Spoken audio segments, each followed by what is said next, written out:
Welcome to Higher Education Marketing Institute, where we break down what actually moves the needle for enrollment and advancement teams. Today, AI is quietly becoming the front door to college discovery. If you think your homepage is still the first impression, you're about 2 years behind. That's not just a soundbite. According to EBS November 2025 survey, 46% of college-bound high school students said they used AI as a resource when exploring colleges. And that's before they ever talk to a counselor. So, schools have to assume AI is mediating those early moments. Right. The days of optimizing just for Google's blue links are over. Now, you need to show up in answer engines, voice assistants, and chatbots, often before a student even lands on your site. The question is, how do you win those moments? Let's start with what's actually influencing those AI answers. The Higher Education Marketing Institute's latest article makes it clear. It's not about keyword stuffing anymore. What matters is structured signals, verified data, and, crucially, trust. Schema-rich program pages, named authors, and faculty signals give AI something to cite. And it's not just about being discoverable. Trust is the new conversion engine. If your content doesn't demonstrate experience, expertise, authority, and trustworthiness, what Google calls EEAT, AI won't summarize you accurately, and students won't feel confident enough to take the next step. We see this play out in practice. Archer Education points out that prospective students, after years of digital marketing and AI, are savvier than ever. They won't fill out a lead form if the information feels vague or salacy. They're looking for authentic signals, faculty profiles, alumni stories, transparent costs, and outcomes. Let's put some numbers to it. Hemi's research and EBS survey both highlight that nearly half of high schoolers are using AI for search, and over half say it makes the process easier. A quarter of students are holding ongoing chats with AI tools. But here's the catch. Most counselors aren't even seeing these conversations happen. Students are showing up with AI-sourced impressions, and sometimes misinformation, before they talk to anyone at the school. That's a real challenge for enrollment teams. If your institution's program, cost, and aid information isn't clear, consistent, and structured, AI might fill in the gaps with outdated or incorrect data. The takeaway: you have to audit your digital signals. What does AI actually say about your institution right now? Here is where the idea of treating your website as a structured data feed comes in. Keyword first SEO is fading. Schema, up-to-date program info, and faculty-driven credibility signals are what get you cited in AI answers. Think of it like prepping your content for a research paper. If it's not citable, it's invisible. And that's not just theory. The latest Hemi roundup points to real-world shifts. Schools that blend credible content, technical SEO, and human-centered follow-up are the ones moving the needle on branded search, inquiries, and visits. It's less about traffic, more about downstream actions. Let's talk about personalization. This is the other half of the equation. Once you've earned the right to be cited, you have to deliver relevant, personalized experiences on your website, in chat, email, SMS, and even fundraising. Platforms like Clive, highlighted by Hannon Hill, let you segment audiences and tailor content so that alumni, parents, and supporters see what matters to them. And that's not just for show. Hannon Hill's case studies break it down. If a donor clicks an annual giving campaign email, Clive can show a personalized hero message on the giving page. If an alum RSVPs for a reunion, the homepage welcomes them back and connects their class gift to scholarships. First-time visitors get a prompt to make their first gift, while returning donors see the impact of their previous contributions. It's the difference between a generic ask, support the future, and something that feels intentional. You're here for Giving Day 2025. Thank you. Your gift today helps unlock $50,000 in matching funds. That's how you turn engagement into meaningful contributions. But it's not just about fundraising. Personalization is quickly becoming table stakes across the student journey. Gen Z and Gen Alpha expect mobile-first, conversational experiences. If your web chat, SMS, or email feels like a mass blast, you're already behind. And the results are measurable. Hemi stresses that success is not about vanity metrics. Traffic, impressions, or likes that don't move the funnel are a waste. The metrics that matter are branded search lift, inquiries, campus visits, and donations. If you can't tie your AI and personalization efforts to those outcomes, you're missing the point. Voice search is a good example. RGI's work shows that prospective students are discovering institutions through voice assistants, and those interactions need to be measured with the same rigor as web SEO. The winning setups track calls, form submissions, and tour bookings directly from voice and local results, tying those actions back to enrollment performance. So the new playbook isn't just about being visible. It's about being credible, citable, and measurable at every step of the journey. That means, audit your content for AI readiness, monitor how you appear in AI answers, and integrate human advisors to handle nuance and build confidence. Let's address one of the more controversial points from the Hemi piece. Traffic and impressions that don't translate to inquiries, visits, or gifts are waste. It's a tough pill for some teams to swallow, especially those used to reporting on page views or social engagement. But if you're not seeing downstream results, it's time to reallocate that budget. There's also a warning here about AI assistants. If your on-site AI chat can't cite sources or be reviewed by humans, it might do more harm than good. Hallucinated answers can damage trust and brand equity. Human review isn't optional. It's a requirement for protecting your institution's reputation. And this isn't just a technical issue. It's a brand issue. Trust is hard to win and easy to lose. As Archer Education puts it, students won't convert if they don't trust what they see, and AI can only summarize what's already credible and well documented. Let's ground this in a practical example. Take the Taylor Swift courses mentioned in the Hemi Roundup. Some might dismiss them as fluff, but the reality is they offer live case studies in loyalty, reinvention, and brand strategy. Those are the kinds of stories that resonate in both AI answers and student decision making. And there's a lesson for branding there, too. Kevin Evers, writing for 3E Enrollment, points out that Swift's success is rooted in strategy, audience understanding, and experience design, not just talent. Institutions that find their own distinctive identity, blend tradition with innovation, and understand their audience's inner lives are the ones that stand out. It's about being both familiar and distinctive. That's a good segue into campaign planning. Another big takeaway from Hemi and Hem's recent post. Most schools are running ads, sending emails, updating landing pages, and hosting events, but those activities are often disconnected.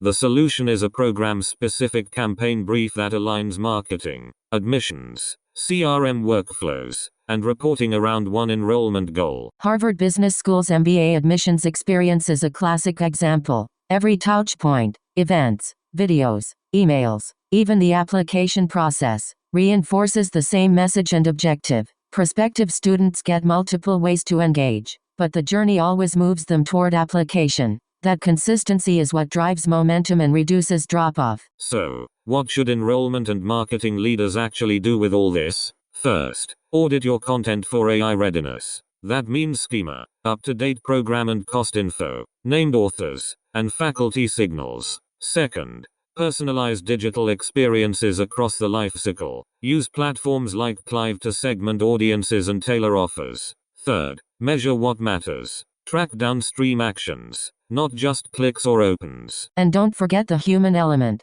AI can handle a lot, but the handoff to counselors and advisors is still essential, especially for nuanced questions or high-stakes decisions. Pairing AI-enabled outreach with human follow-up is what builds confidence and moves students through the funnel. Last, keep an eye on what AI says about you. Monitor answers from ChatGPT, Gemini, Perplexity, and other engines. If you spot inaccuracies or gaps, fix them at the source. Update your content, add citations, and clarify your value proposition. And let's not overlook social, event-driven tactics, like live stories, TikToks, or UGC recaps tied to open days, can extend the impact of a single event into weeks of momentum, especially when paired with clear next step calls to action. To sum up, winning the AI front door is about more than technical tweaks. It's a full spectrum effort. Credible content, structured data, personalization, and measurable outcomes. The institutions that adapt now will be the ones students see,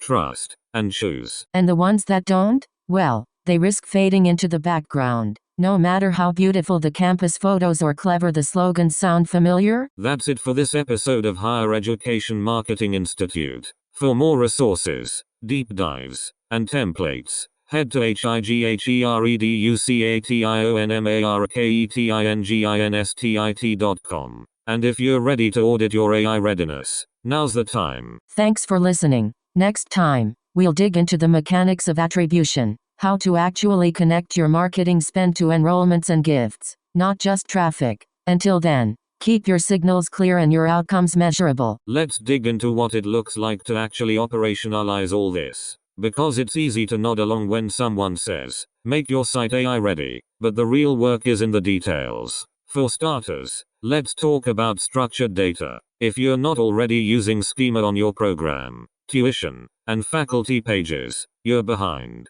Google and AI engines are looking for those signals to build their answers. And it's not just a technical checklist. Hemi's analysis points out that schema is the backbone for surfacing verified program info, cost, and outcomes in both search and AI-generated summaries. I want to challenge that a bit. Schema is important, but it's not a silver bullet. We've seen institutions check all the technical boxes and still get overlooked by AI answer engines because the underlying content is thin or generic. That's where Hemi's point about research-grade content comes in. Their own the beachfront piece is blonde. If your pages look like everyone else's, you're invisible. AI is getting better at sniffing out commodity content, so you need a combination of technical structure and actual substance. Faculty profiles, proprietary data, clear program differentiators. Those are the things that get cited, not just a pile of schema markup. Absolutely. And that's where the trust signals matter. Archer Education's take is that trust-building content isn't some abstract brand exercise. It's faculty bios, real student stories, transparent outcomes, and actual citations. Google's guidance is the same. Unique, satisfying content wins, especially when LLMs are pulling from your site to answer prospective students' questions. If you're relying on generic copy or hiding your costs and outcomes, you're just making it easier for AI to skip over you. Let's talk about outcomes, because that's where a lot of institutions still get nervous. Radical transparency on cost and career results is a controversial move, but Hemi and 3E enrollment both argue it's now a differentiator. If you're still leading with campus lifestyle, you're probably missing the mark for online learners, adult students, and even traditional undergrads who care about ROI. The Taylor Swift course example is instructive. What sounds like a PR stunt is actually a live case study in loyalty and reinvention. It's specific, it's relevant, and it's exactly the kind of thing that gets cited in AI answers and student group chats. And it's not just about what you publish, but how you measure impact. RGI's voice search research calls out a blind spot. A lot of teams are still optimizing for traffic, not outcomes. The shift is to track actions, calls, forms, tour signups, directly from AI and voice-driven discovery. If you're not tying those back to the enrollment funnel, you're missing half the picture. It's easy to get distracted by a spike in impressions or social buzz, but if those don't turn into actual visits or applications, they're vanity metrics. There's some tension here, though. Not every channel is going to convert the same way, and some teams worry about cutting brand awareness or top-of-funnel tactics. But the consensus from Hemi and Hannon Hill is that you can't just live off awareness. You need to continuously tie your upstream discovery, whether it's through AI, voice, or social, back to real pipeline movement. That means better attribution, cleaner CRM data, and a willingness to sunset campaigns that aren't delivering. Harvard's MBA funnel is a good example. Every touch point is designed to push the same outcome, not just rack up micro engagements. Let's unpack attribution for a second. Hemi's Upstream Wins article is clear. If you can't connect organic and AI-driven discovery to revenue, your SO budget is guesswork. It's not just about tracking last-click conversions. You want to capture UTM parameters, sync GA4 and Search Console with your CRM, and use multi-touch attribution to see what actually moves the needle. That's how you justify investment in AI optimization, chat, and personalization platforms like Clive. But attribution is messy, especially when so much of the journey is offsite or mediated by AI. Students might see your program in a ChatGPT answer, then Google you later, click a paid ad, and finally fill out a form after a nudge from your SMS campaign. If you're only crediting the last channel, you're underestimating the value of upstream influence. The best teams are building attribution models that account for these touch points, even if it means some uncomfortable conversations about budget reallocation. Let's bring this back to campaign planning. Hem's post on program-specific campaign briefs is a practical roadmap. Most schools run their ads, landing pages, emails, and admissions follow-up as separate efforts. The result? Mixed messages and leaky funnels. The fix is to align everything around one intake goal and one campaign plan. That means the paid media team, email marketing, and admissions are all working from the same brief, tracking to the same outcome. When students experience a consistent message from ad to application, conversion rates go up and confusion drops. And that's where a lot of schools fall short. It's not that they lack good ideas, it's that execution gets fragmented. The Harvard MBA journey works because every touch point, event invite, video, application form, is coordinated. But you don't have to be Harvard to do this. Even smaller institutions can build campaign briefs that clarify the key message, offer, and next steps for every channel. The hard part is getting everyone to buy in and let go of pet projects that don't serve the main goal. Let's talk about the role of personalization in all this. Hannon Hill's Clive platform isn't just a shiny tool, it's a way to operationalize segmentation at scale. Whether you're trying to drive alumni giving or guide prospective students, the principle is the same. Use what you know about the visitor, source,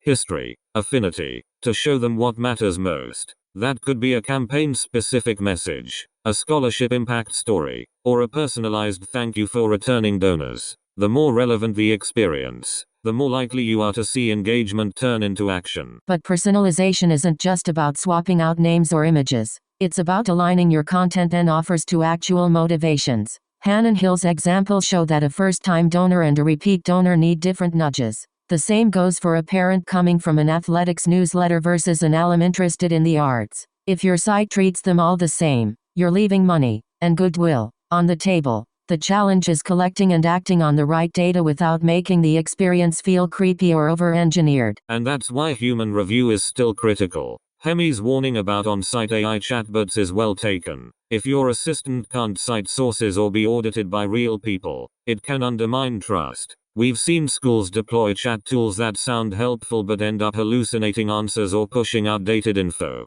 The safest path is to require human review, ensure clear escalation paths, and always let users know when they are talking to a bot versus a real counselor. That's especially important for sensitive conversations, financial aid, transfer credits, or anything with regulatory implications. AI can handle FAQs and scheduling, but when the stakes are high, students expect a human touch. The best institutions pair AI-enabled outreach with fast, empathetic advisor follow-up. That's how you build confidence and keep students moving through the process without losing them to confusion or mistrust. Let's not ignore the role of social and event-driven tactics. Hemi points out that open days, live stories, and TikToks can multiply the impact of a single event when paired with clear calls to action. The trick is to make the experience shareable and actionable. Use event hashtags, encourage user-generated content, and follow up with next steps. The goal is to turn one day of interest into weeks of digital momentum, driving more visits and applications. But I'd argue that social is only as good as your follow-through. It's easy to get a spike in engagement during an event, but if you don't capture those leads and nurture them with personalized follow-up, the momentum fades. The winning teams are the ones who connect social activity to their CRM, trigger timely emails or SMS, and keep the conversation going. Otherwise, all you've done is entertain your audience for a day. So, what does this all mean for marketing and enrollment leaders mapping out their next quarter? Here's a checklist. Audit your content for AI readiness with a focus on schema, citations, and clarity. Align every campaign around a single, measurable enrollment or giving goal. Personalize outreach using real data and segmentations. And invest in attribution models that capture the full journey, not just the last click. And, maybe most important, keep your human advisors in the loop, especially for high-stakes moments. I'd add one more. Be willing to cut what isn't working. The Hemi Roundup is clear that traffic and impressions are not enough. If a channel or campaign isn't producing inquiries, visits, or gifts, it's time to reallocate resources. That might mean moving budget away from broad awareness to more targeted, outcome-driven efforts. And while that's uncomfortable, especially for teams used to measuring success by reach. It's the only way to stay competitive as AI changes the discovery process. And don't forget to monitor what AI engines are actually saying about you. Set up regular audits of ChatGPT, Gemini, Perplexity, and other answer engines. If you find gaps or errors, trace them back to your own content. Update your program pages, add missing data, and make sure your value proposition is unmistakable. Waiting for students to tell you about misinformation is a losing strategy. Let's also acknowledge the friction. Change is hard, especially for large institutions with decentralized teams. But the schools that are winning now are the ones that adapt quickly, test new tactics, and build feedback loops between marketing, admissions, and IT. You don't have to overhaul everything at once, but you do need to prioritize the changes that will have the biggest impact on discoverability, trust, and conversion. To wrap up, the AI front door isn't a future problem. It's today's reality. Students are making decisions before they ever talk to a counselor, and AI is shaping their first impressions. The institutions that win are the ones that show up with credible, citable content, deliver personalized experiences, and measure what matters. It's not about chasing every new tool or trend. It's about aligning your strategy to the way students actually search, decide, and act. And if you're not sure where to start small. Pick one program, run a full audit of its digital footprint, and build a campaign brief that brings every channel into alignment. Track what happens downstream. Are you seeing more inquiries, visits, or gifts? Use those insights to scale what works and cut what doesn't. The shift to AI-driven discovery isn't slowing down, and the sooner you adapt, the better your outcomes will be. Thanks for joining us on Higher Education Marketing Institute. Until next time, keep your signal sharp and your strategy focused on what actually drives enrollment and advancement.